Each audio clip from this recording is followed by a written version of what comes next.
extremely unworthy one.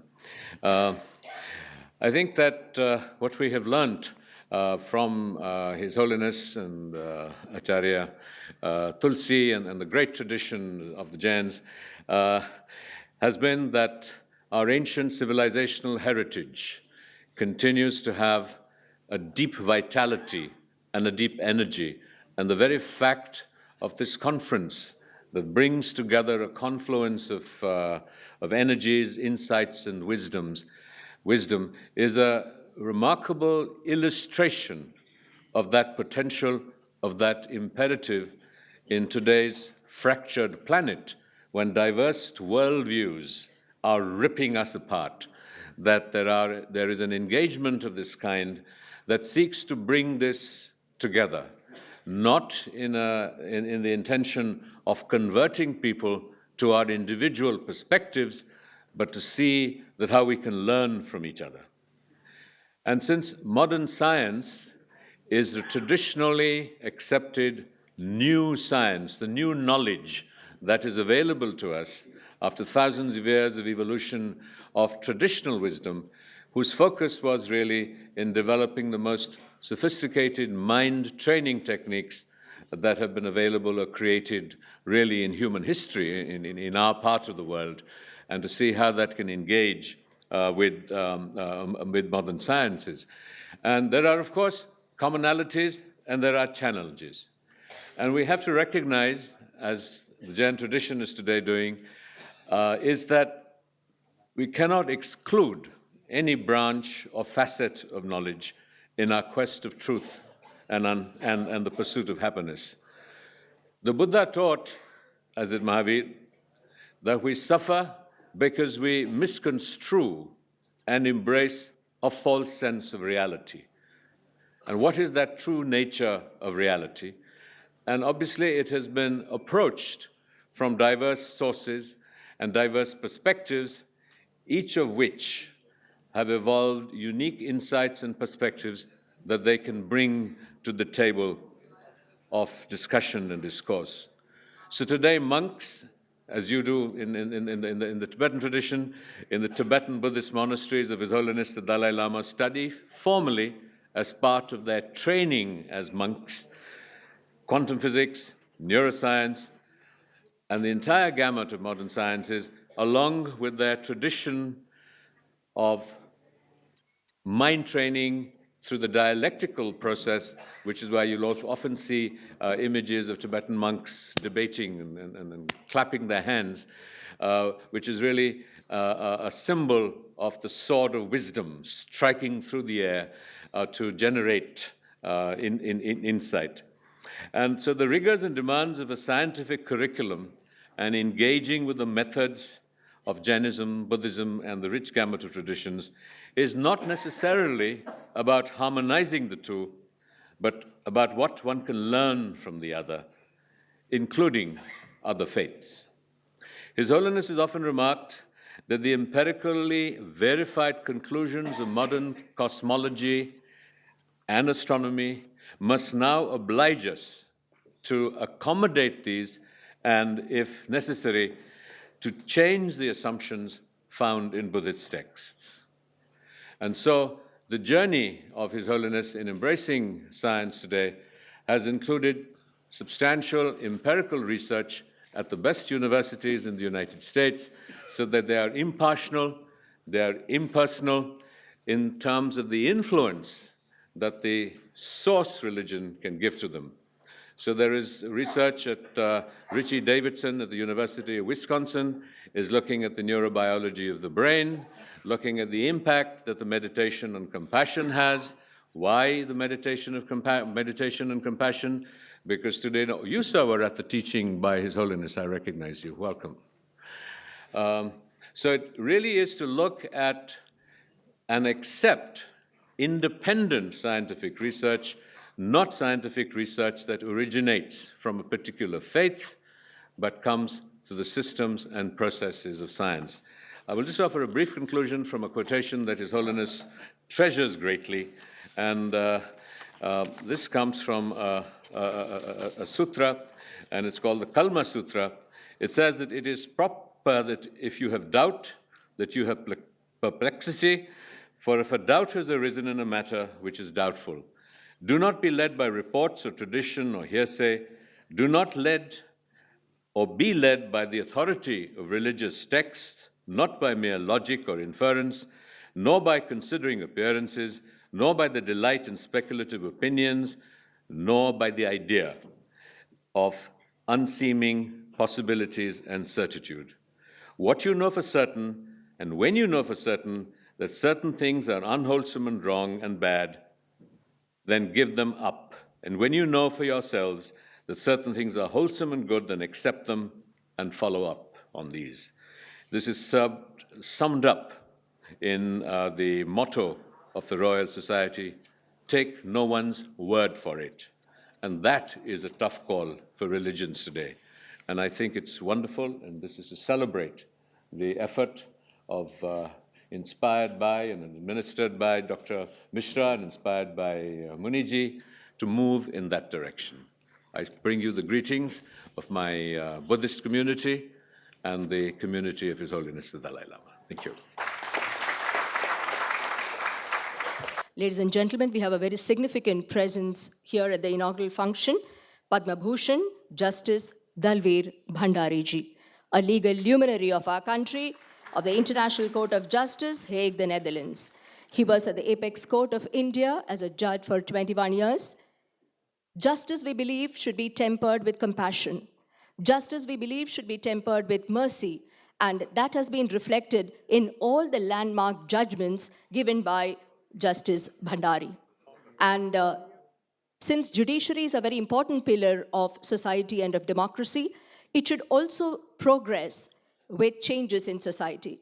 And Justice Bhandari led the campaign for legal aid, legal literacy, and today he delivers the inaugural address at the international conference. Justice Bhandari. I deem it a great privilege and honor to have been asked to inaugurate this conference.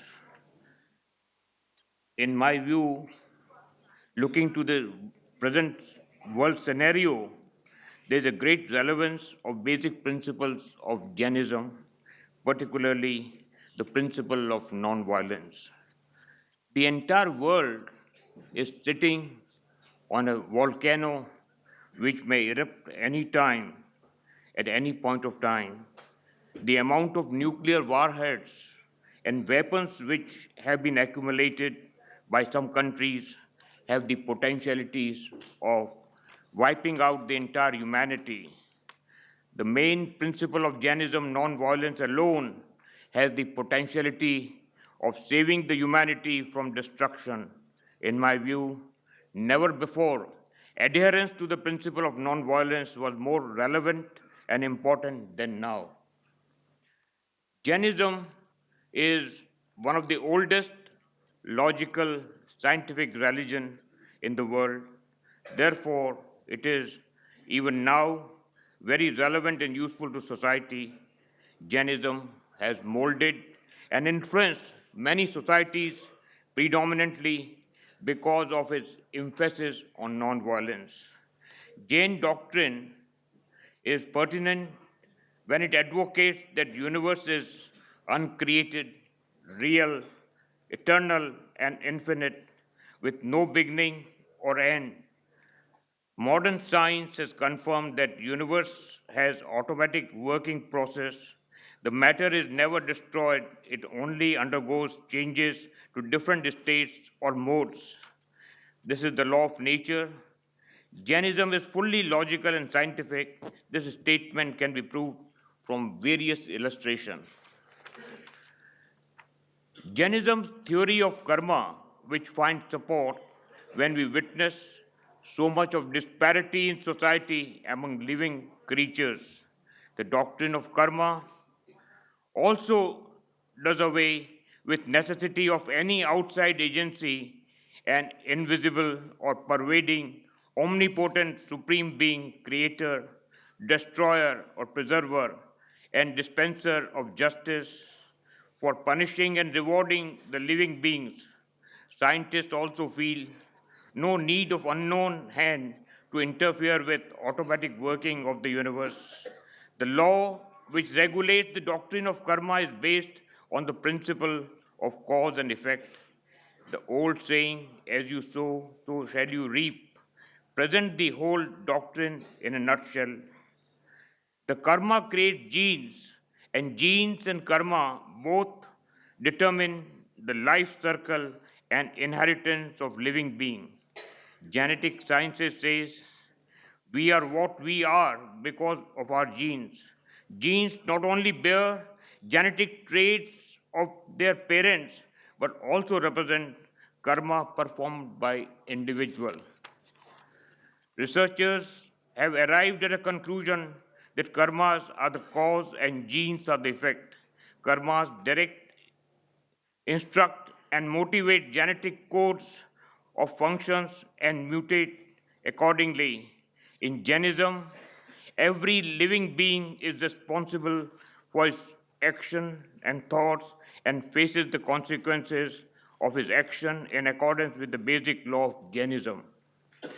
Jain philosophers, thinkers believe that plants, vegetables, and green vegetation have life, and that is incorporated in centuries old Jain scriptures. Eminent scientist Sir Jagdish Chandra Bose established, scientifically proved in early 19th century that plants and vegetables have life like human beings. Even routine small practices or rules which are observed by a section of Jain have scientific basis, such as drinking of distilled or boiled water, not having meals after sunset, not eating green vegetables on some special occasion or purpose. Jainism also ordained its followers to drink water and after distillation. With the view to avoid killing of germs, the scientists have found numerous tiny germs invisible to naked eyes moving to and fro in the water. Having meals after sunset is very scientific according to Jainism. Medical doctors have confirmed it. Similarly, the principle of psychology, sociology, anthropology, biology, chemistry, mathematics, and other branches of similar type also find support in Jainism. The relevance of science, engineering, technology, as well as scientific literacy is always used for well-being of society from ages in present scenario is more profound than ever before. The element of scientific research are found in ancient Jain philosophy, the study of astronomy, stars, planet, universe, physics, matters, atom, space, and motion of time reveal the most scientific principle are laid down in old Jain scriptures. Preservation of environment and ecology is intrinsic, inherent, and innate in Jainism. It is built, inbuilt, integrated in every principle, tenet, and concept of Jainism. The environmental scenario is grim and dismal. The pollution level in soil, water resources, and air has already reached maximum permissible and tolerance limit and continues to increase unabated. Dangerous consequences have started manifesting in climate changes, melting of snow, storage of crop yields, water scarcity, erratic rains, droughts, flood, diseases, and miseries of all sorts. The doctrine of equality of all life forms and include earth, soil, and mineral, water resources, energy, fire, and air, doctrine of non-violence of Jainism, if strictly follows, has potentiality of restoring the health of environment. It may be relevant to mention that consumption of per capita water is minimum among Jain monks and sadhus, and consumption of per capita electricity is negligible among them. Economic and rational use of otherwise scarce natural resources is the main solution of burning problem of environment and ecology. This is also based on Jainism's main principle of non-violence and non-accumulation of parigraha, of wealth and resources, or in other words, to use things which are absolutely necessary. If what is followed and practiced by our Jain sadhus is practiced on a large scale, perhaps we may be able to solve the problem of environment in a big way. Albert Einstein, in his article, Science and Religion, mentioned science without religion is lame, and religion, science is blind. Jainism is combination of both science and religion. All the living and non-living in the universe and the views about them are involved in Jainism. Einstein further says, I believe any human being who is cultured and who has religious outlook has capacity of becoming free from the selfish motive. The principles of Jainism are supported in modern science. Human welfare is hidden in every principle. They are proved in the laboratory of Kaivalya Gyan, the supreme knowledge. They are proved by observation, logical thinking, and illustration. In this way, Jainism has become humanity centered, and I'm convinced that synthesis of Jain philosophy and science will provide a valuable and rational framework and has tenet to transform the world into a better place to live. Jainism is true path of living a better and contented life. Acharya Sri Tulsi, Acharya Sri Mahapragya Ji, and Acharya Sri Mahashraman Ji in series of discourses have beautifully elucidated the gist of this principle. Happiness of all is the motto of Jainism. It is eternal path to get eternal truth. Some of the important principles of Jainism which have great relevance are non-violence, aparigraha, non-accumulation of wealth and material objects, live and let live, love all living beings and respect them. In my considered view, Jainism is not only a religion, but is a way of life.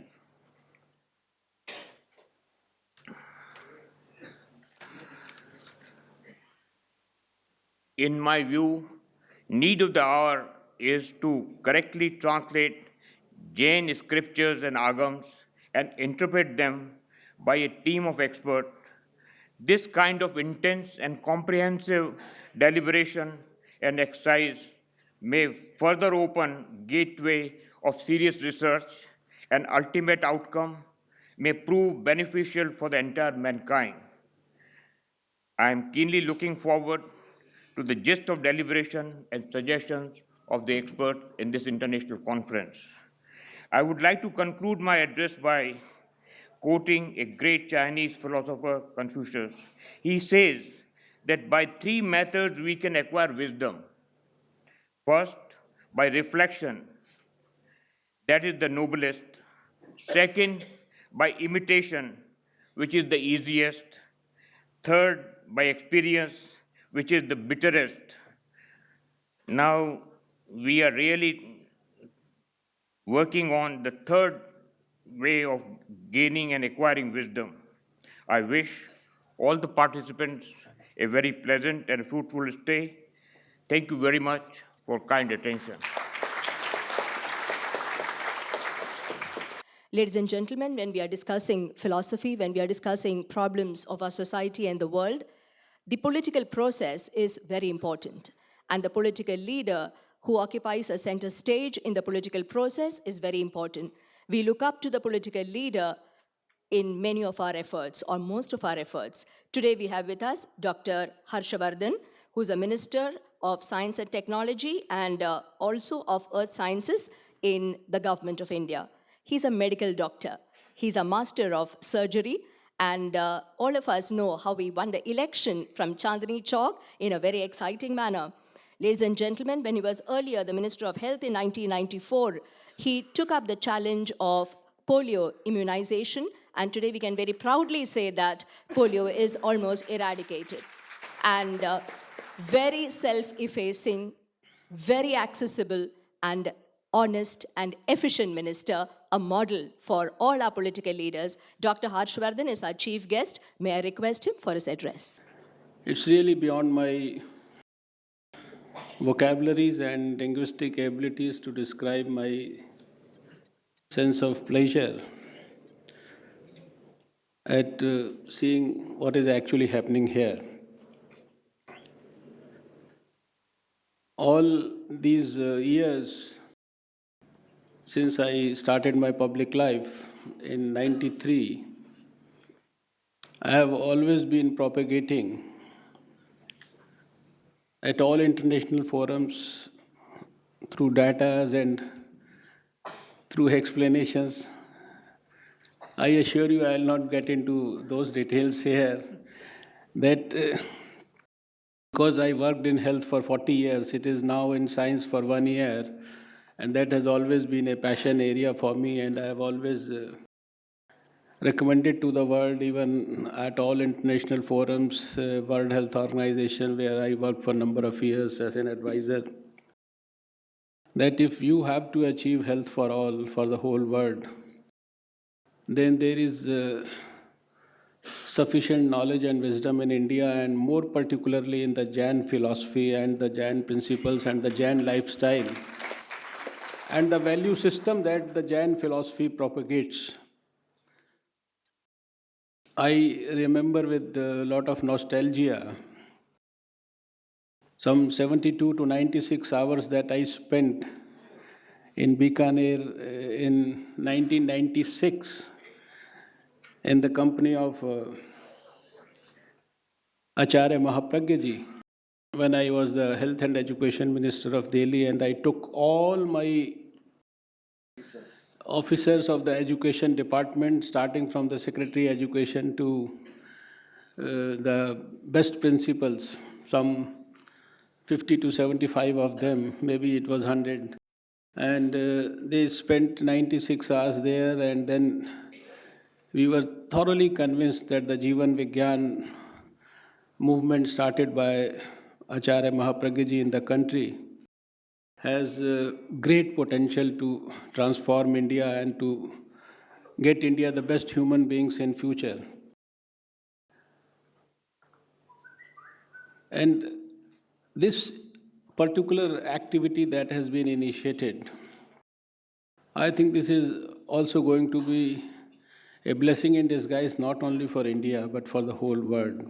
I'm sure about it. I have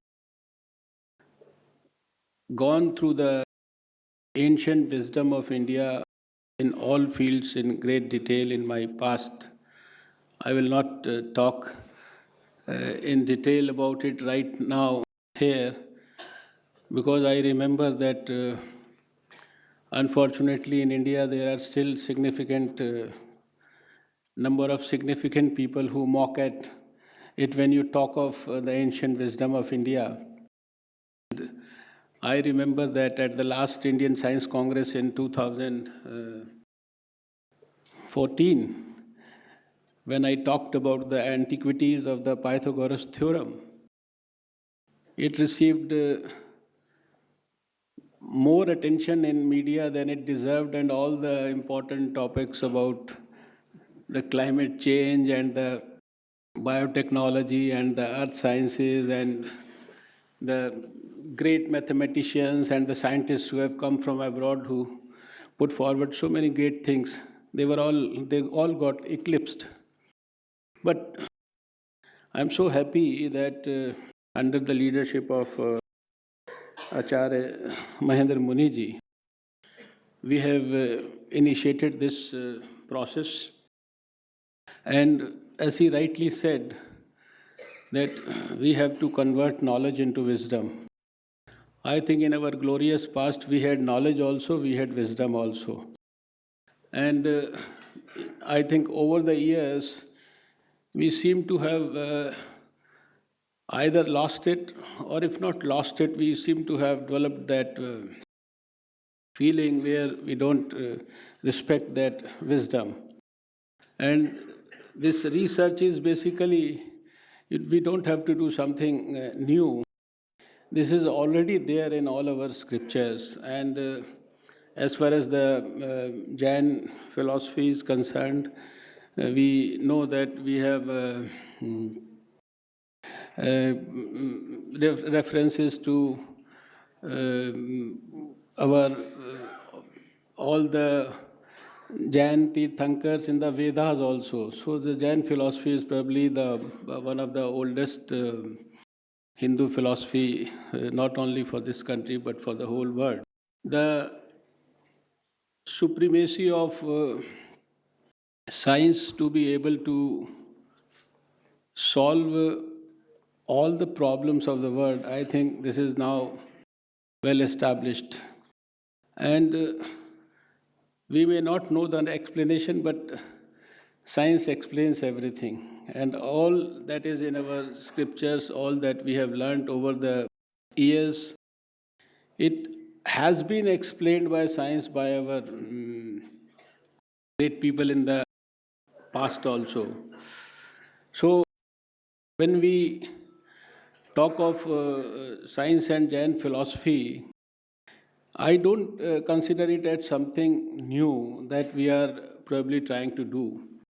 What we are trying to do is to revive our old glorious memories of the past, use them for the betterment of our mankind. And if I have to summarize Jain philosophy in my own way, I say that, I always say that when we are born in a country like India, and when we are born like a human being, it's an extraordinary privilege that we enjoy. And when we enjoy that privilege, the challenge before them is actually to become a human being. And Jain philosophy, I think, probably teaches us in the ablest manner to become a good human being. That is what I have understood about. That is how it respects the importance of soul and respects the importance of soul of the ant also, the soul of the elephant also, soul of the plant also, and respects nature. And I think what all these problems that we confront today, whether they relate to climate change or whether they relate to global warming or the destruction of nature and environmental pollution, things like that. Dalbir Bhandari ji has made a detailed reference to virtually everything that we are confronted with, and Rajiv ji, all the previous speakers made great mention about all those things. So I strongly feel that at this particular moment of time in India's history, I don't say that as Science and Technology Minister, because I am the Science and Technology Minister. I have to say that I can tell you with the utmost confidence and knowledge about the subject that we are right now not inferior to anyone in the world. And there are a number of fields where we have developed cutting edge technology.